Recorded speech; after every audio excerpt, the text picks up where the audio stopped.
Nze Sonko Muhammad ndi wano tuli ku nsonga za kyali kyo tumuyita Prossy kyali Prossy tumuyita Nalongo vanyuma lwasikani okakasa nti olubuto lwalina mulimu abaana babiri balongo akkiriza mbeere Saalongo abatuddamu bagambe okkiriza abaana obampadde nza babeera Saalongo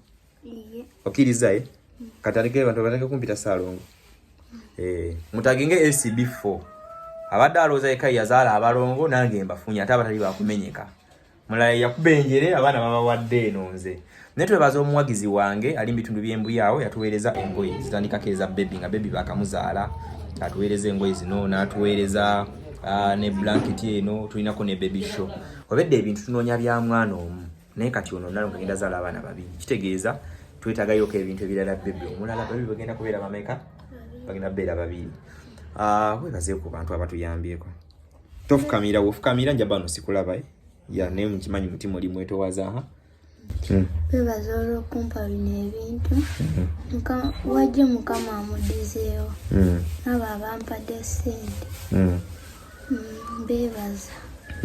nawe kenyini Okay, kale nze kati ndi Saalongo omwana ono wa myaka 14 olubuto lwe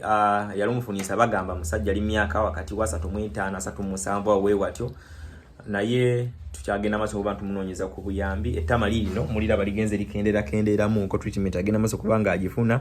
amasira tegakyayita mu kamanga luli wabadde akola okugawanda so tumanyi nti obulamu bujja kubeerawo n'abalongo baffe babeerewo obulamu butambule bulungi nnyo ddala kale assalamu alaikum warahmatullahi wabarakatuh.